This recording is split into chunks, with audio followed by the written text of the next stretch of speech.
for the folks that aren't here. So welcome. So this is our Cose Out session on our Lean Six Sigma Black Belt course.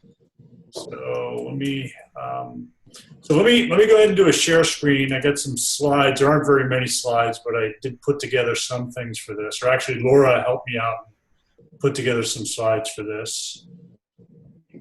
Let's go to this guy and share screen. And then here, and let's do slideshow from current slide. Okay, so yeah, just kind of calling this session a project closeout. It turns out when we did the course previously and we were trying to fit it into 10 weeks in the summer, I didn't even really have time for a more relaxed session at the end. We're really just focusing on talking about your guys' completed projects. So I put this slide set together just to kind of get us through. So we're here at the end. So this is the 30th. We're doing some mini project report outs.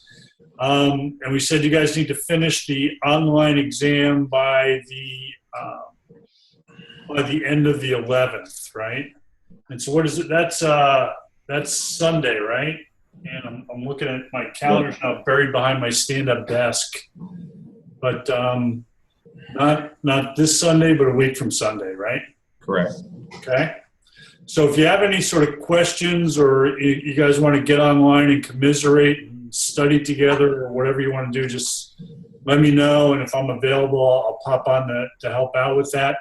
Otherwise, you guys know too, you could potentially connect up, via Zoom. This channel and link is always open. So if you guys wanted to hold a study session between the two of you or sort of compare notes on test strategies, that'd probably be a good thing to do, but that's up to you. All right. Okay.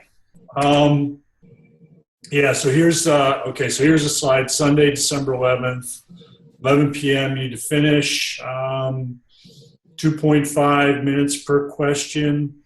There will be, one of the differences, now you guys have both seen the practice exam, I don't think the practice test gave you any download data sets, did they? Well, no. Actually did. One? Yeah. Okay. All right, there's one download data set. Okay. So that was one of the faster questions, I think. Okay. Well, you'll see a few more of those. They're not double digits of those, but you'll see single digits of those data sets, sort of coming through on the final exam, I think. So just be ready for that. And and then the breakdown on the course grade. So any questions on that? Just sort of the course mechanics or things going on? Okay. So when do you think you'll have things graded, like our project and the whole thing? We'll do that. It'll be relatively fast. We've only got, I think,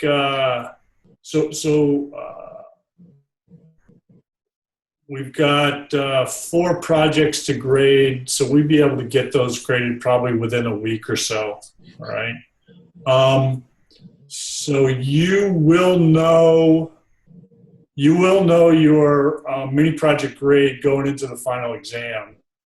But really, for you guys, to say that you took the course, you need to get a 70% or better on the final exam. To be able to proceed onto black belt, you need to get an 80% or better. I think we sort of talked before, there will be an opportunity after like a 30-day cooling off period to take it again if you get less than 80%.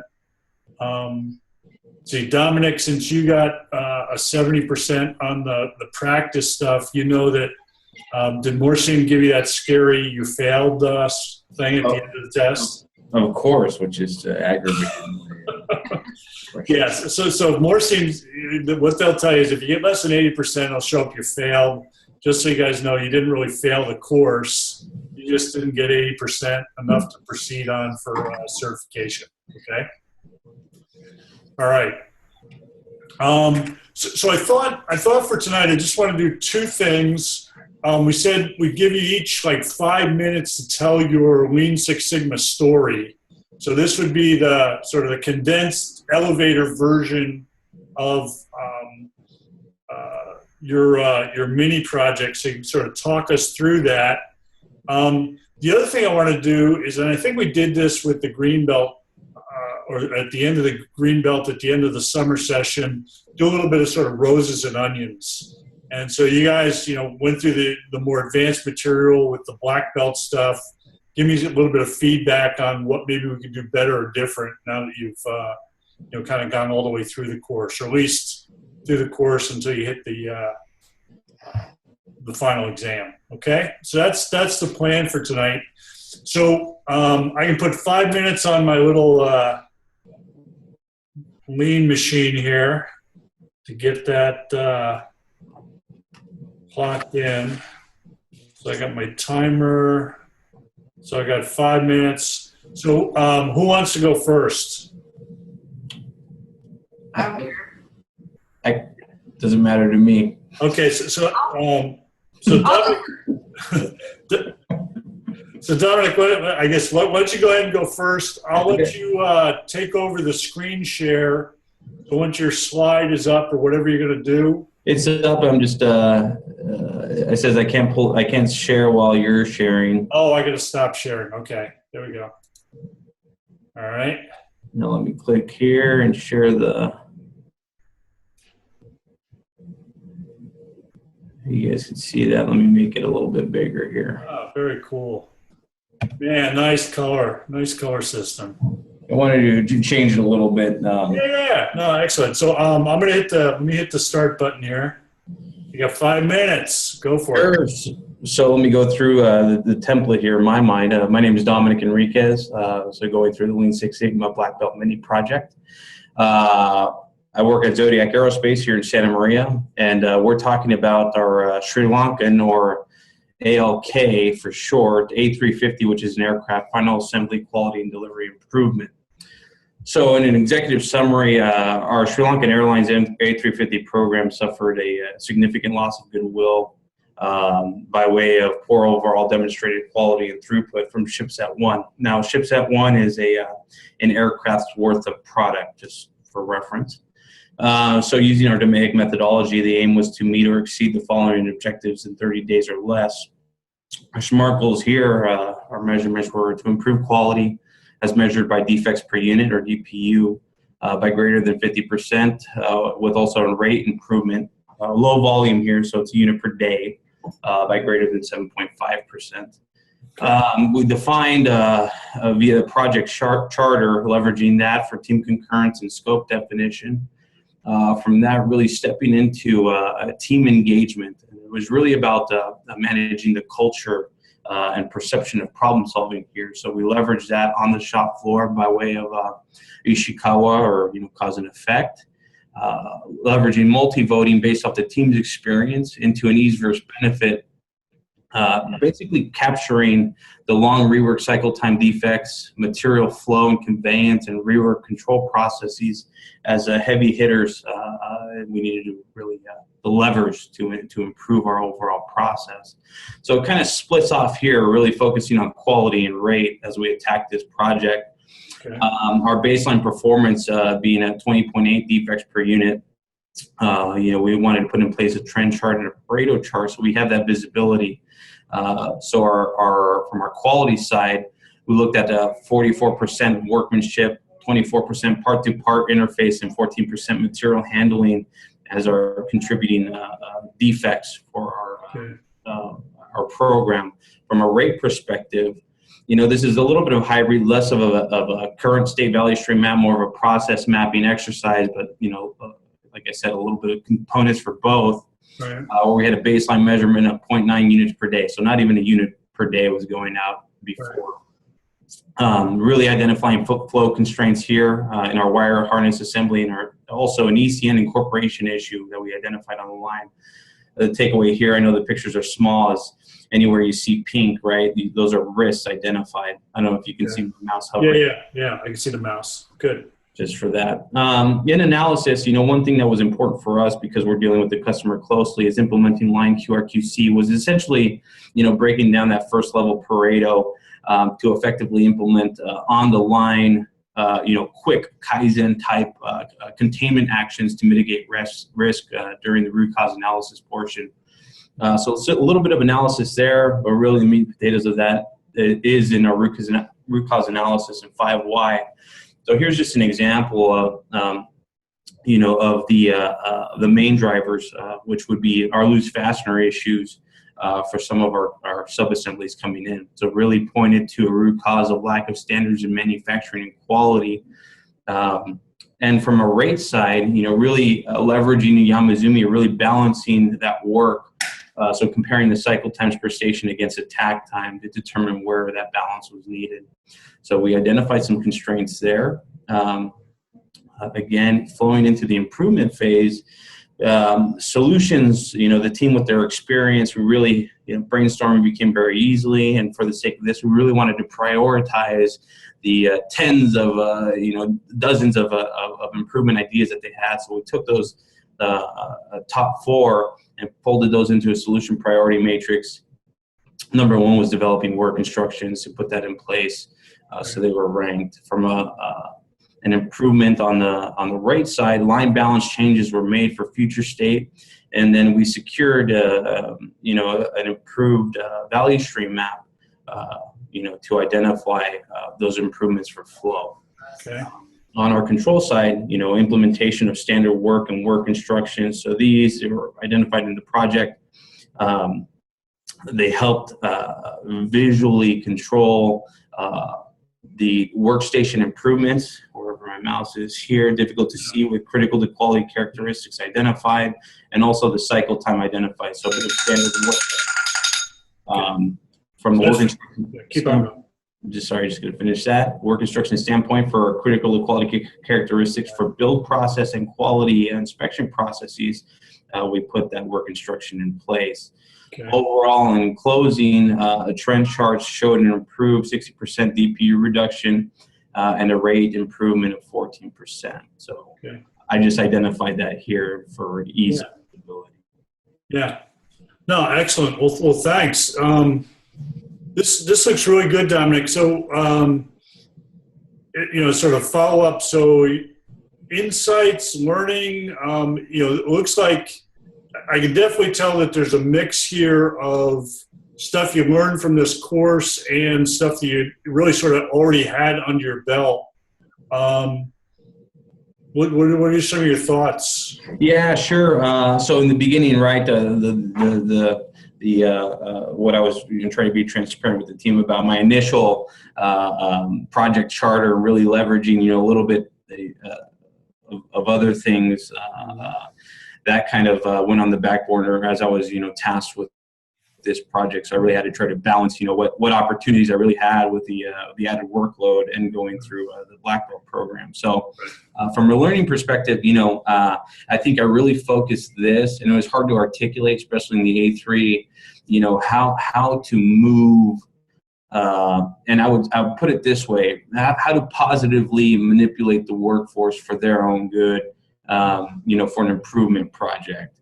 And that was a lot of the team engagement here, in this process and value stream mapping. If I'm touching on the measure, this, and I go into it a little bit in my actual project itself. Where's my mouse again? Right here.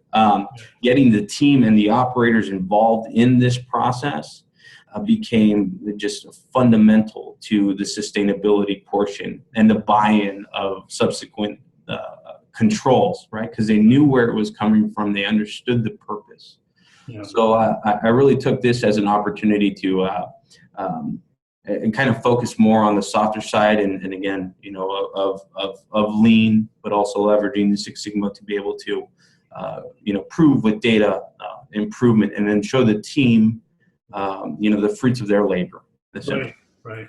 So like on these things, like which ones of these tools or these pictures here are your work? And I'm still saying, helping manage a team is certainly, work. And I would say if if you got people to do this really cool stuff, that would be a huge win in itself, right? Right. So, Did they create the work instructions, for example? Did they, do the different charts, or what things did they do versus you? So Project Charter was me.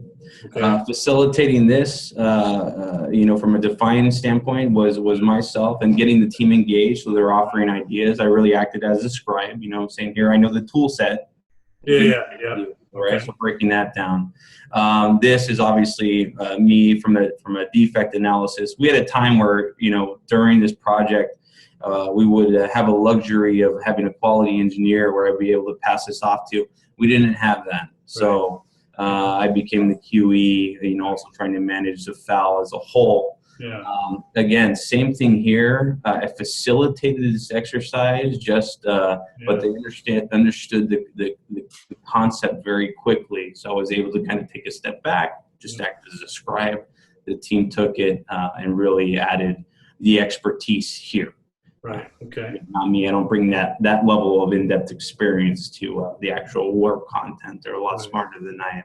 Right. On the line QRQC side, this is something that we do. The team does this. Some a little bit better than others. In this particular example, we're taking these specific defects and breaking it down. I kind of just showed, hey, where are we drawing from that data set? And how do we break that down and assign it to team members? So overseeing it, but the team was able to take that. From a root cause analysis standpoint, again, that typically a quality engineer helps to get their arms around that. In this case, I led most of those efforts. Okay. The work balance, I had the ultimate vision in my mind of what I wanted to look like, but again, the manufacturing engineers, the operators themselves. Without these inputs over here from the measure stage, we would not be able to produce this. Right. This was a pre-existing tool that I created from a different initiative, but it works pretty well, and it's just a solution priority matrix, a little bit different than what the guidance that's given, and it's tailored to our business unit. So really focused on risk. It's hard to see here, but it's a risk, benefit, and resource. So you assess it against, I think there's 8 total topics, from one topic. That's good. Good. I like that. And then the value stream map, that was something I worked with my work center manager to help populate. Again, same inputs. I'm taking those from the improvements here and here. So the value stream map software for that, or that's just through Visio. So with the templates. Yeah. So the value stream map and this kind of a tree diagram is through Visio. Okay. And then stepping into here, these are just actually PowerPoint. Created on PowerPoint. We really leverage the team at an operator level and also quality inspector level to come up with something that's a bit more intuitive. Some of our engineering types, they like to over-engineer a solution or come up with a control plan that's littered with words without actual, visual representation. So maybe you can see it a little bit better on the project that I sent, and certainly I could send those examples as an appendix, but very visual here in the representation of exactly what for our particular product. And then the trend chart. And those are things that, do you allow operators to go on the floor with cameras to be able to sort of do, or cell phones to do that, or what was the? So we don't ask that from the operators themselves, but it will definitely be from a manufacturing engineer or even a quality supervisor to help put that stuff together. We'll just kind of assist in the template and kind of some of the technical information that is necessary to define those key points. Okay. So picture taking, we work with them hand in hand. Okay. And then just on the trend charts, so I can kind of see get some pretty fat, big lines heading in the right direction. But those are sort of linear interpretations of those bumpy lines underneath. Yeah, exactly. And you could take them away. I just, in an E3, it's hard to see that level of detail. And Okay. I just did it for visualization, the project where you can see the actual lines. Okay. Very cool. I don't know, Cassie, you have any sort of comments? So you got your people trying to do that sort of engagement and things. What do you think? Well, first of all, I think this is an amazing A3. I'm very jealous. No, thank you. Thank you. You did an outstanding job, and it is. I think all of the Lean Six Sigma tools and the balance stream apps and stuff. I think it's all great, but the one thing that will just make or break a project is the people that you're working with and how they're moving through the process. Yeah. It seems just the most important thing. Yeah. Yeah, absolutely. One thing that I'm particularly proud of, just on that point, Cassie, again, wanting to focus on the right things, because we try to force improvement projects on people sometimes, and it's in the actual project itself. And again, I couldn't really fit it in here. I feel like this is busy as it is, but at the end, for kind of that sustainability and awarding the team, and kind of like an 8D approach, right, is that congratulating the team. So, I thought, how cool. We never do a good news share here, or give the operators something to be proud of. Mm-hmm. And because they were such an integral part of this and engaging them, I kind of packaged this project, just color steps. It's not exactly this, it was framed a little bit differently based on, more of the team pictures. And gave that to them, with the handwritten thank you. Oh, nice. At the end. And they really appreciated that, right? That was something different that I wanted to try. With the pizza party, we did that, because it's important to celebrate even the wins, and the team sacrificed a lot to get this done. The hours behind delivering the ship set, and it's in the project charter, but even the financial penalties that we were able to avoid in excess of $1 million, it's tremendous. Yeah. Excellent. Well, and I think a couple of things, in maybe follow up, and Laura maybe can sort of help sort of remind me. So this definitely, would this be a summit poster potentially for us? Yeah, I think so. I really like when they do A3s like this, where it kind of just lays everything out and it's clear, and you can see all parts of the. So is this publicly shareable, Dominic? I guess is the real question. Yeah. There's no problem with you sharing this. That's why I kept the cost stuff out. Okay. From this. Yeah. No, good. So there's that, and I guess I've talked to Cassie. We've sort of talked about doing some sort of team presentation at the summit. Sure. We're still sort of looking to fill slots. Sure. Is this, could you and one of your buddies sort of come up and present this in 30 minutes at the summit maybe? Yeah, we're actually looking at the summit dates today with what we have going on. Oh, yeah. I know Desiree has been, pinging me on this. So look, if we can follow up on that, just okay. With the scheduling and what we have going on with some of our sister sites and support that's needed. Like I said, if it can sort of work out, it potentially would be nice. Like I said, we've got to do 4 case presentations. Right now we've got 1 hospital case presentation. Sure. And I'm looking to, I need a manufacturing, a higher education, and a government, or whatever. So and if I'm, this is my commitment. If I'm able to go, yeah, I will do it for sure. No problem. Right. Yeah. Okay, we'll sort of figure that out as we go forward. But thanks for presenting that. No problem. Okay, so with that, why don't you go ahead and do a stop sharing, and then I don't know, Cassie, you want to take over the share screen and walk us through your project? Am I sharing yet? Nope, you're not sharing yet. Now you are. There you are. There we go. And you need to do a slideshow, I guess, for us. Yeah, so I didn't I did not do a poster of Hold on a second. Let me get my timer. You're going faster than I can keep up with you now. All right, there you go. 5 minutes, go.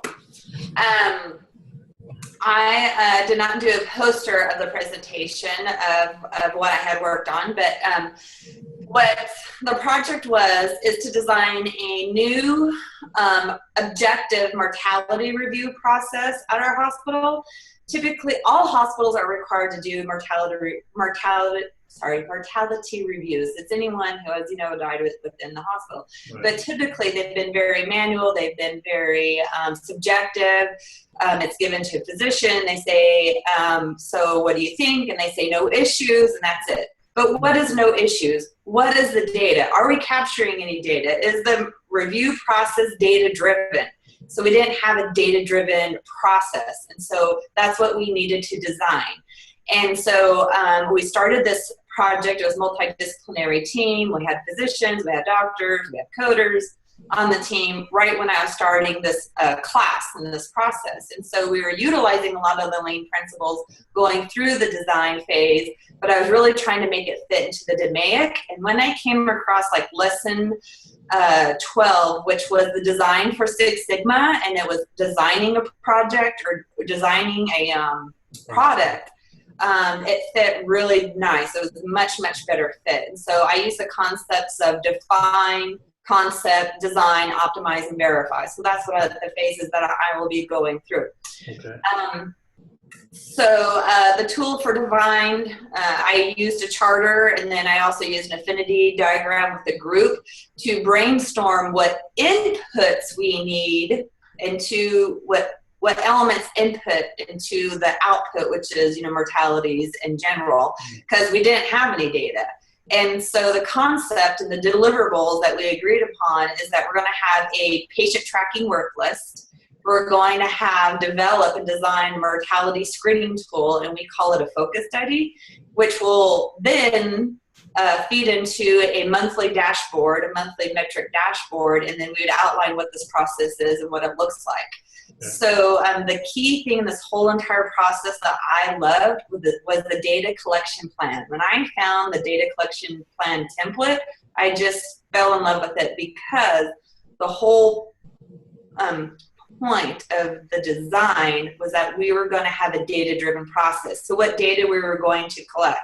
So it was a great tool to use, but the one thing we added to the data collection plan was a column that said what we wanted to answer, what questions we had, so what did we want to answer, what was the data metrics, where were we going to get the data metric from, where were the numerators, where were the denominators, where were they found, and what was going to happen with that data. Was it going to trigger a physician review? So it was a huge spreadsheet of really what was the question, how are we going to get to it, and what was going to be the end result of every single metric. So that really helped us with the concept. And then we also did we did the flow map of who was going to be doing this process and where it would go.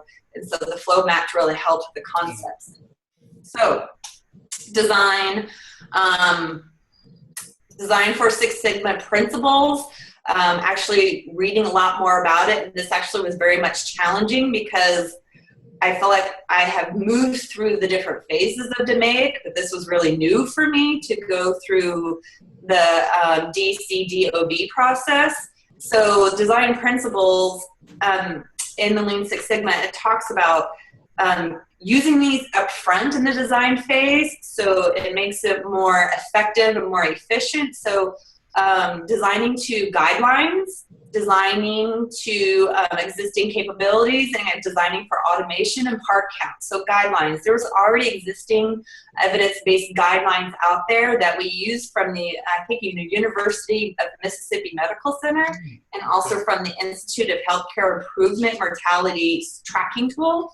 So we use those design guidelines. We didn't have to reinvent the wheel. We had existing capabilities. There were already staff doing mortality reviews. So they said, great, we would love to do this. But the most important thing in all of this is it is all automated. So we have a software program that we had to build all this in. This was the design. And the build was to have an automatic list where they could do a case review, and that case review automatically populates the data sheet. So it's all, and then it'll automatically send it to the reviewer. So all this is all automated. Yep. Well, that was 5 minutes, but keep on going. All right. So then we did a Gantt chart to help us stay on time with the design. We did the design, and then we did a 5S. We did a lot of pilot tests, and we did a lot of 5S to it. It was really fun doing a 5S where it's not in a workspace, because that's what it seems like it was for. It's more for a software program. And it was eliminate all the redundancies that we had in the software. Standardizing text, that was part of it, because when you do free text, when you're trying to collect data, free text does not work. So in a software program, you have to have drop-down selections of data elements. So we eliminated all the free text to standardize it. Okay. And then we set the study in order of the patient's chart. So as someone goes through the patient's chart, we set it in the same order. So we definitely did the set in order. We kind of shined it up, we standardized it, and then sustaining it is that it's locked. No one else can touch it other than the developer. And then verifying. So if I go on to the next slide for verify, oops. So the whole point was, did we get data out of it, meaningful data out of it? So this was one of the verifications of the visual management of anyone who has a terminal illness, end-of-life terminal illness. We have a team that will go in and support. We have physicians that will go and support and will help treat symptom management and help improve quality of life. So we've never ever been able to have this data before to see how well and how early on are these consults happening. So here are all the different cases.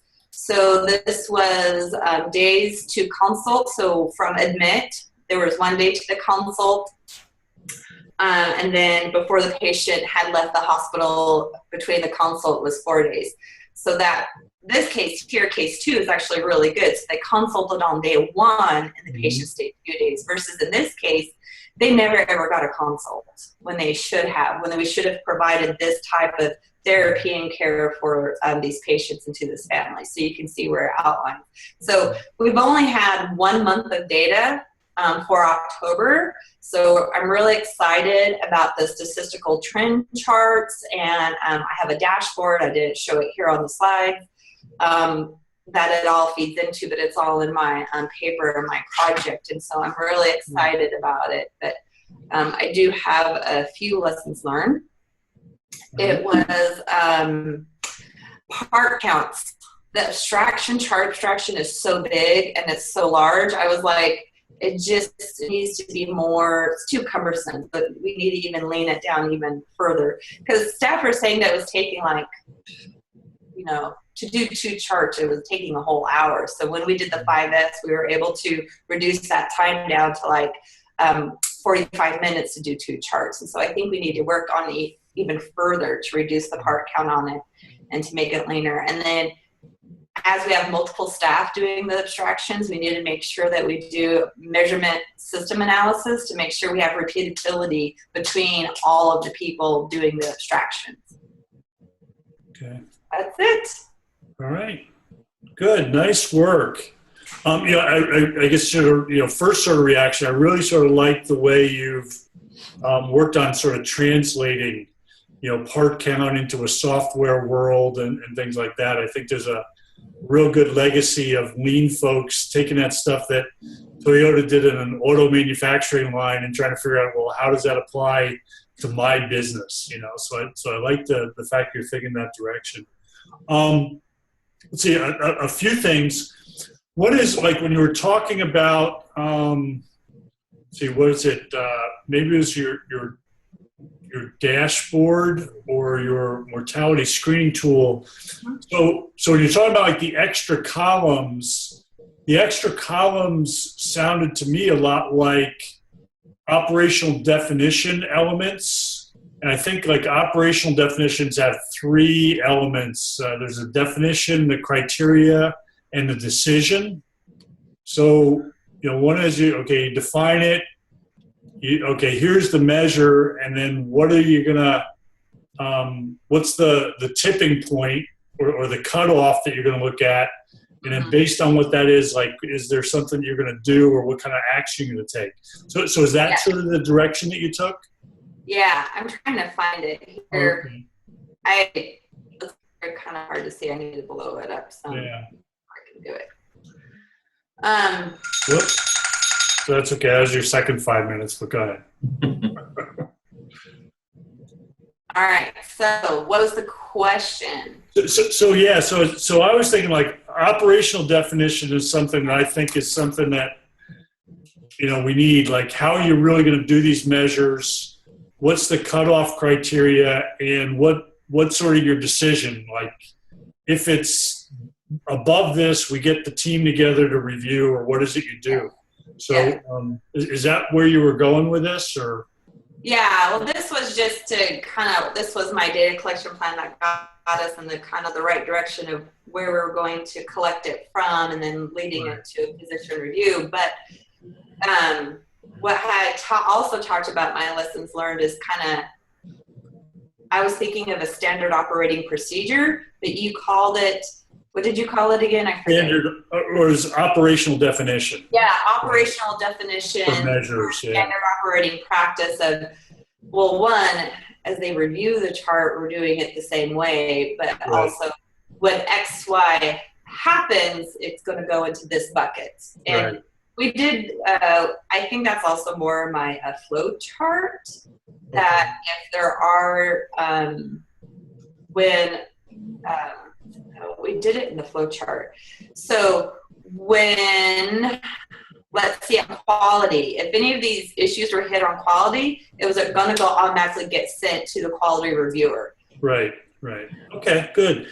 Let's see, another thing I sort of picked up when you were talking, or wanted to sort of hear about, you talked about the automation software that you had, and I was wondering, was that, because you were it was in the design for Six Sigma, and was that software pre-existing, or were you designing the software? Did you have people doing coding, or were you starting with something from scratch, or?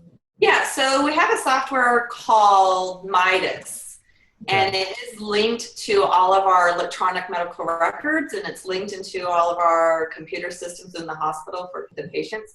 So it actually is a platform of, if there's any paper chart abstraction or screening tool, you can build it in that program. So we already have that program, but you have to build it in that program. Okay.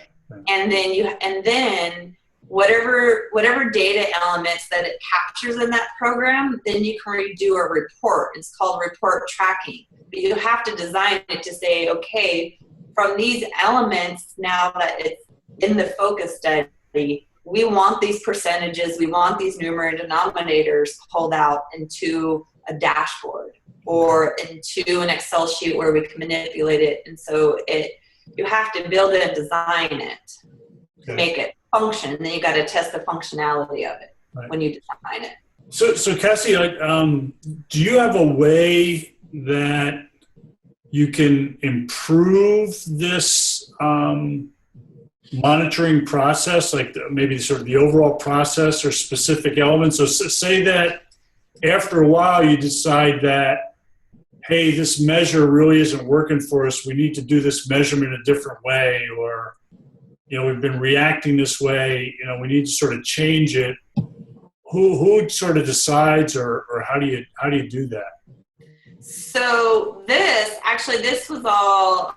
is sample of the tool, of the thing, of the focus study, the automated focus study. But this proposal, I was trying to get to my dashboard. This proposal went in front of the board. It went in front of the physician staff. And so they now approved because of having a more data-driven process, they approved a steering committee So all this dashboards will go into a monthly steering committee where they'll do the case reviews, they'll look at the metrics, and anything that what they want to change, they'll be the decision makers. Okay. Yeah, and I guess, I don't know if this is sort of your role or somebody's role. Somebody needs to be the person that sort of, occasionally goes in and pokes the bear. Because I can see, one of the problems with measurement systems, people get used to seeing the numbers, they get pretty complacent, I always sort of question is, well, where is the challenge going to come from, right? Who's going to stand up and say, hey, we ought to do this differently or whatever, if everybody gets used to it? You know what I mean? Yeah, and how this was envisioned was that this steering committee is kind of like the big picture 360 elevation view of the organization that gets these high-level dashboards, but then underneath it, we have these work groups, actually the smaller lean groups, or you could do the A3s and these work groups that report back up. So it's more of a steering committee, not so much of a work group. Right. But these work groups, the steering committee needs to challenge these other work groups to establish them to do the deep dives and to do the work that needs to be come done. up with them. Okay, very cool. And then, one thing that I sort of kind of liked, and this is sort of back to, the application of traditionally non-hospital or non-software things to software. So you said that in your 5S you had to do some shine it up. What was shine it up? Shining was, I have to go back in. Well, so yeah, it was interesting. So I was like, God, we totally did this sort and standardize and set in order. And so shining was, what we called shining was where the click boxes were at. So if it was like, some of the reviewers said, what, you put them over here, but we really want them to be in front. And so we want you to be able to click it in front. And then it has the ability to make things bold, like words in bold, or make text red, or make text blue, or to kind of stand out to the reviewer. So that's what we defined as what shine was bolding the text, making it blue, making it black, and getting the visual stuff, So that's what we said. Well, shining it up was like kind of shining up the text and changing. Yeah, very cool. So I like that, and like I said, it's real sort of interesting, and I think it says a lot to your creative thinking that you were able to do that sort of crossover and apply all those stuffs effectively. So.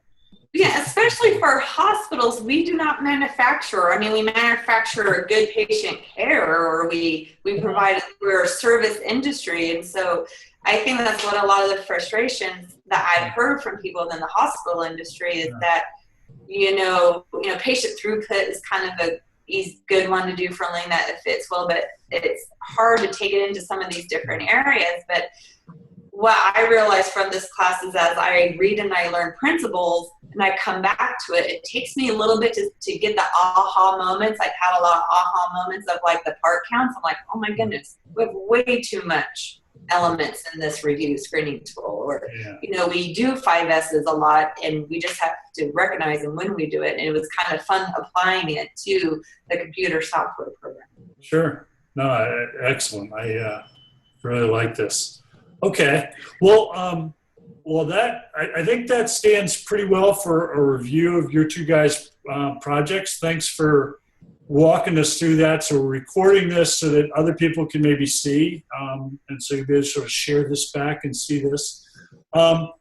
The last thing I wanted to do is get some feedback from you guys on so let's go to this. Get some feedback on some roses and onions here. So, like I said, I thought we did something like this. We did do this during the Greenbelt, right? Wasn't that something we did? Did we do sort of a session with you guys there? Yeah. So, whoops, we don't want to get to the thank you slide yet.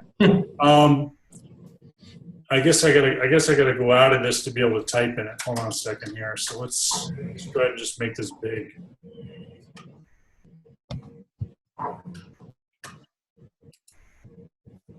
So so you guys can sort of still see this. So so the way this works, we say a couple nice things, and then we sort of open it wide up, and we can sort of throw some onions out. So what's your guys' sort of thoughts now that you've been sort of through the whole thing, and just to sort of walk back, you guys were in lockstep with the Greenbelt folks right up until the last couple weeks of the summer. Then you head off into that sort of deep dive into the analyze and the design and experiment stuff.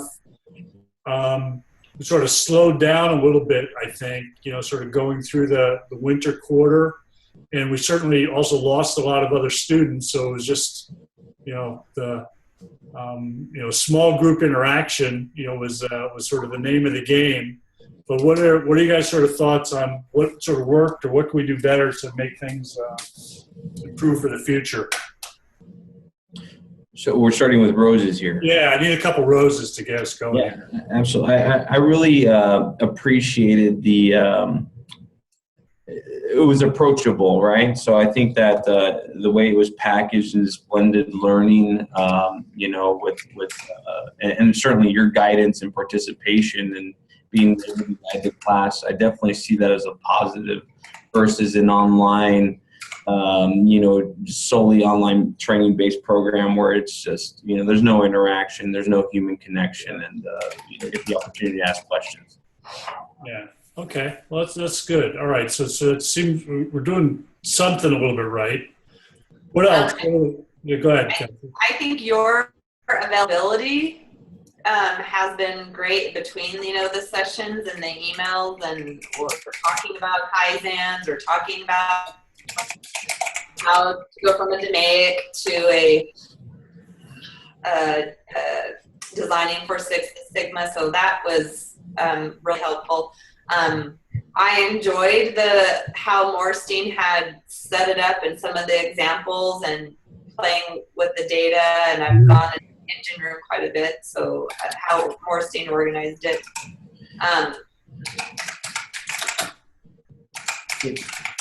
Yeah, I'll second that with the engine room is incredibly intuitive, and as much of a fan as I was for Minitab, definitely trying to push things.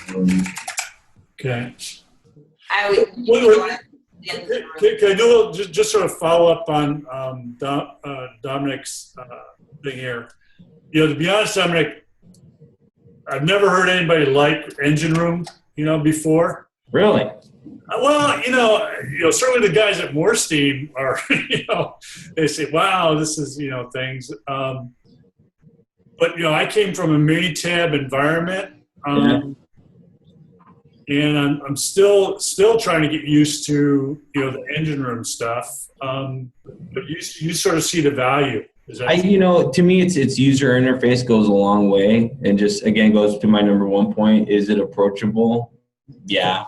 Do they have good content and it's mainly modeled off a Minitab? Yeah, but again, if you're going to have something that's also, I know like the value side, right, from a cost perspective, because I've been looking at that. To me, it's the values there. Okay. And like as far as like getting other people within Zodiac to use it, and you say, well, should a team use engine room or should a team use Minitab, or what's your, like, if you were outside of this course, would you actually use it? Yeah, I think so. I'm always trying to explore new software, right? Yeah. And for different levels, you can't throw a Minitab at somebody because of the extensive training that's required to even navigate some of the functions within it. And it's kind of a time and place thing in our specific scenario, which, I see the benefit there of being able to leverage the intuitive user interface, with less training. It's more intuitive, so you kind of work through the problems yourself. Okay. Yeah. And that was beneficial for me because, my background is being a nurse. I'm not a Minitab expert. I do well in Excel, but by going through these tutorials, I was like, ooh, cool, look. And I started playing around with it more. Okay. There's things there's things about the engine I didn't like, is that like my affinity diagram, I could either print it or have it in Morstein. I had to take a picture of it. I couldn't download it into a Word. It wouldn't let me get it to a download to a Word. I'm like, okay, now my affinity diagram is stuck in the engine room. Yeah. Unless I take a picture of it.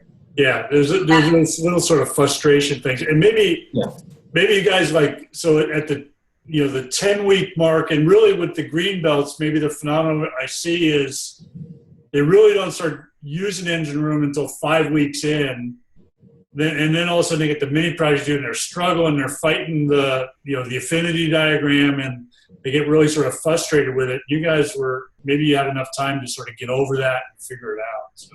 Yeah, I think it's also what you're using it for. There's no way I would use engine room for like that creation of an affinity or No. things on, and that's my opinion, right? Things that I would rather do flip chart stuff on the shop floor, but for the my approach is I don't want people to get hung up on the tool or really. As a hindrance, like for statistical analysis, that they could drag and drop data in. Oh, that's huge.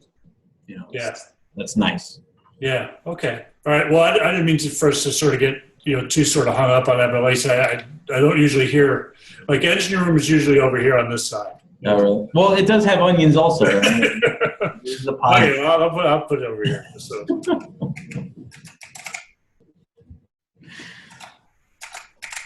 Yeah. Okay. What else? What kind of things, other onions or things we can maybe do better or different, or things you guys would like to see in a course that would be helpful? Any ideas? I have a very specific onion. Okay. Because it's been I'm a little bit selfish here, but as we get it, I would like to see, even at the black belt level, a deeper dive into root cause analysis. Okay. Like specific methods, right? So there's for myself, and coming from kind of Apollo root cause, that kind of reality charting, but there's more principles there that aren't really well understood, I think, in the industry, and I don't know about the medical, but not that it all is dependent on that, but I think that's a very it's uncharted territory. I didn't see it, and I was reviewing the root cause analysis portion of this, and it was one slide. Right. Done. Yeah, because I guess even if you're doing something as complex of design of experiments, you can pick some pretty superficial variables. Sure. That sort of really don't peel back the onion, as to what's sort of really, I found out that's the effect, but there's 3 or 4 or 6 layers deeper really driving that. Yeah, because from my experience, right, we can kind of think of like even 5 whys, is really more of a kind of, I have to go into an assumption busting mode after there, and go through knots analysis and start sorting all of that stuff out. But I think understanding a little bit deeper on the principle of root cause analysis and cause and effect and how they are the same, right? And just it's dependent on the time and place. I really like that explanation. If there's just an opportunity to kind of do a deeper dive on that would be interesting. I think beneficial. All right. Well, we could, I don't know, is like some of these suggestions. I've heard things before, and it sometimes takes us a quarter or a year to sort of run across or sort of figure out how to get those sorts of things in there. But I appreciate hearing about that. Other stuff or other things you guys want to sort of share back at this point? I liked that when we did, well, this is more of the rose, but I liked when we did get to the black belt phase that we had like 2 weeks in between, because the modules were bigger and meatier. Yeah. But the one point, I liked the guest speakers. Yeah.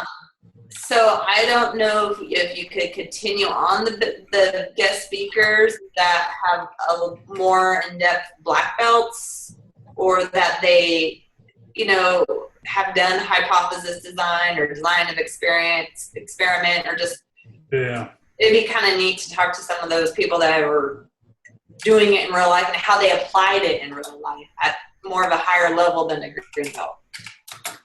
Yeah. That would be cool to talk to.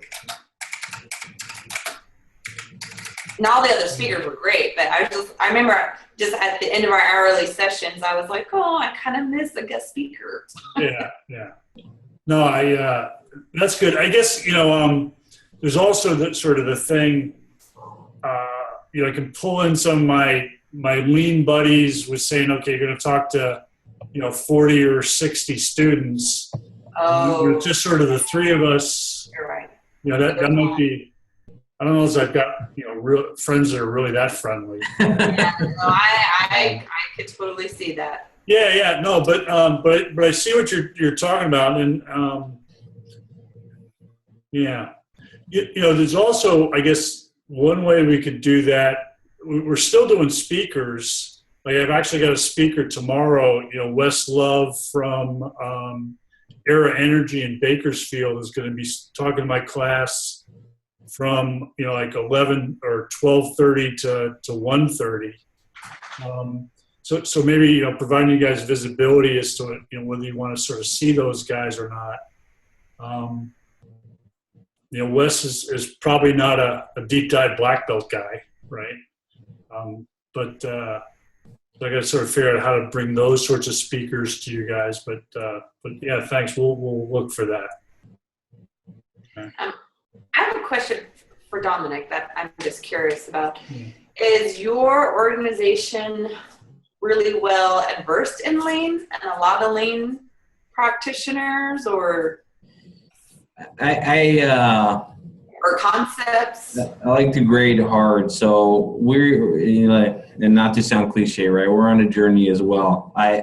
What is really good, right? I went to that Design for Operational Excellence, right? And they're kind of an individual speaking who's worked through the Lean Enterprise Institute for 14 years, and he's saying you can't match Toyota, right? And then we come in with lean methodologies who want to apply Toyota systems here, and it doesn't all work. We have some interesting things going on for sure. That's under my umbrella now. I would say we're always exploring, and we're trying to just continue to innovate, but also experiment, right? That's really important to us. And one of our core values is kind of that entrepreneurial spirit and being able to just kind of quickly test things, even from a lean perspective. That's our approach. So I don't know how to answer your question directly. The reason why I ask is because I just often find myself the last three hospitals, I'm like, okay, I and maybe one other person has knowledge or interest or excitement in it. Sure. You just feel like you're trying to pulling an organization along through the lean journey versus the people together as an organization. The people that work here in lean and we're getting that flywheel moving and the excitement of Lean and Six Sigma and just problem solving in general. So that does exist, right? It's incredibly challenging. But certainly, if you or it's an open invitation, right, to come here and see and ask questions for sure. We welcome that. I'm just like, it'd be amazing to work in an organization where it was like throughout the whole thing. No, we don't have that. Okay, that's your question. Do we have a lean pyramid, top-down approach, executive management? And we should probably stop the recording button, but it's. Oh yeah, sorry, No. I got off topic. Yeah, no, it's a challenge. It's something you also have to tell my team. One of my mentors had told me, you have to learn to coach up. I think is important, right? And being able to package it, for the individual, even at an executive level. It's not like I'm teaching them, right? My CEO worked at GE, right? So he was in it, so I'm not trying to teach him about Lean Six Sigma. I'm just trying to package what we're doing here in our initiatives a little bit differently to keep his interest, which is not very hard. But some people, you just have to manage the stakeholders a little bit differently. Well, I don't know, Cassie, you get your black belt, you might have to start training people that know about this stuff and building your own organization, right? So that's a little bit what the whole black belt thing is about. So that's important, right? Is strength in numbers. Yeah. Well, the good thing is that 4 other people in our department is going, Morstein is going to go through the green belt phase. So Super. Yeah, I've been contacted by one of your friends, Dominic, and then and Cassie. I'm waiting to be. I might even have some interest form stuff I got to send out and kind of get some folks going on your side. So hopefully we'll be able to help you guys out that way. Yeah. All right. And let's see. Just so I guess the last slide closing here. So we get the whole sort of thank you. So you guys' intention is to continue on for certification, do a couple projects. The next, formal project class is going to start in April. So it'll run spring, summer. But you guys are really sort of, what we recommend, or the standard process, is to do your independent project first so that you don't have to enroll in a class, you don't have to pay any money. Get that under your belt and out of your way, and then do your formal project, by enrolling. So if you kind of thought of normal, black belt projects, being pretty significant efforts, I would say you guys would be ready to enroll then again, like maybe in the fall. Right, and catch that wave. Does that make sense to you guys? Yeah. So we have to enroll in another class? I thought it was just that you follow us on the Morstein and we put it in. Well, I do, but there's sort of another class to do that. So just to sort of share with you sort of my, I guess, it's a little bit sort of my personal situation or the way we sort of do this. One of the things that happens with I've got this going on with some green belts and stuff.